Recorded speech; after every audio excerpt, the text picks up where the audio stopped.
Salam sejahtera bagi kita semua. Kembali bertemu dengan saya, Pendeta Yonatan F. Lupulalan pada hari Kamis 13 Oktober tahun 2022. Mari kita minta pertolongan Roh Kudus untuk pembacaan dan pemberitaan firman Allah. Mari berdoa. Tuhan Yesus, kami sangat membutuhkan kebenaran firman. Itulah sebabnya Engkau urapi hamba-Mu dengan kuasa Roh-Mu yang kudus.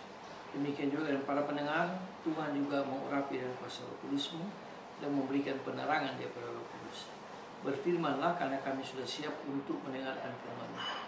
Dalam kasih dan pengampunan Kristus kami berdoa. Amin. Mari kita baca firman Tuhan yang diambil dari Kejadian pasal 2 ayat yang ke-18. Kejadian pasal 2 ayat 18 berbunyi demikian. Tuhan Allah berfirman, tidak baik kalau manusia itu seorang diri saja. Aku akan menjadikan penolong baginya yang sepadan dengan dia. Berbahagialah kita yang membaca, mendengar, dan melakukan firman Tuhan.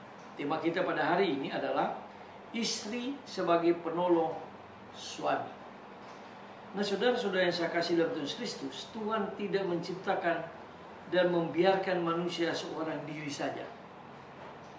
Secara khusus, Tuhan Allah menciptakan teman sepadan dan kawan seperjalanan hidup.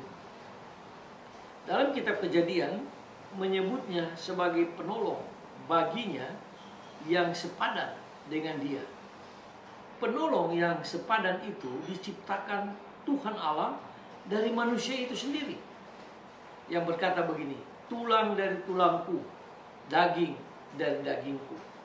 Nah, saudara-saudara yang saya kasih dalam Tuhan Kristus, gambaran pencipta manusia dalam kitab Kejadian sungguh mengagumkan.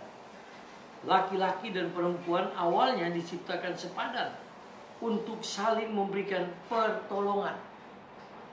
Dalam perkembangannya, manusia laki-laki dan perempuan hidup dalam persaingan tanpa akhir, kerap saling menyalahkan, bahkan saling menindas.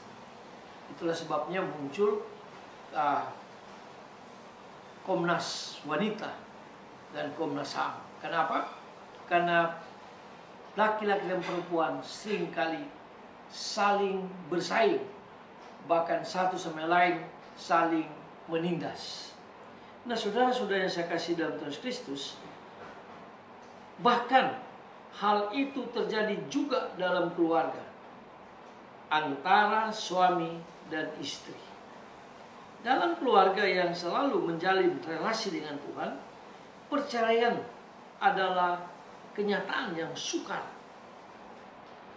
Kalau orang dekat dengan Tuhan, selalu menghargai apa yang Tuhan ciptakan, maka sulit mereka akan cerai. Nah, saudara-saudara yang saya kasih dalam Tuhan Kristus, namun jika seorang suami atau istri mulai menjauhkan diri dari Tuhan kita Yesus Kristus, maka perceraian selalu mungkin terjadi.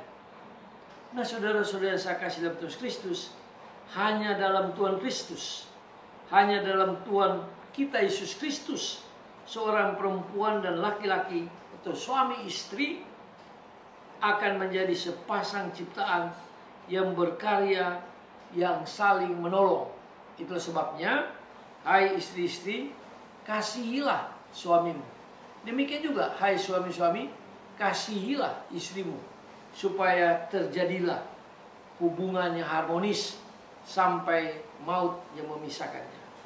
Nah, saudara-saudara yang saya kasih dalam Tuhan Kristus, peranan seorang istri sebagai penolong dan pemberi kehidupan ditekankan kembali dalam kisah Injil yang terdapat di dalam Injil Matius. Nah, saudara-saudara, demi kehidupan anaknya, seorang perempuan Siro Fenisia rela merendahkan dirinya di hadapan Yesus. Karena hati perempuan itu mengubah hati Yesus. Apa yang semula hanya ditawarkan kepada orang Yahudi, kemudian menjadi terbuka bagi segala bangsa. Nah, saudara-saudara yang saya kasih dalam Tuhan Kristus, dalam pengalaman perempuan Siro Fenisia itu, kita menemukan kebenaran bahwa kasih Tuhan Yesus tak pernah membeda-bedakan, mengucilkan atau mengecualikan pihak-pihak tertentu. Kasih Kristus itu bekerja secara universal. Itulah sebabnya seperti tema kita, istri sebagai penolong suami. Kalau keluarga mau bahagia, maka suami istri itu harus kerjasama dan terus mendekatkan diri kepada Tuhan. Nah, kita bersyukur kalau pada bulan ini di Gereja Kristen Indonesia atau GKI adalah bulan keluarga. Jadi tema-tema sepanjang minggu ini, sepanjang bulan ini, itu tema tentang keluarga. Nah, itulah sebabnya hari ini kita juga mau berkata, istri mau berkata kepada suami, saya mencintaimu. Begitu pula suami berkata kepada istri, saya mencintaimu. Lalu suami istri berkata kepada anak-anak bahwa saya mencintai anak-anak, dan anak-anak berkata kepada papa mamanya, saya juga mau mencintai, karena itulah yang dikehendaki Kristus. Mari kita tunduk kepala, kita berdoa. Tuhan Yesus, terima kasih atas firman Allah yang mengajar kami semua sebagai suami istri supaya mengasihi satu sama lain, dan suami istri mengasihi anak-anak dengan sebaik-baik mungkin.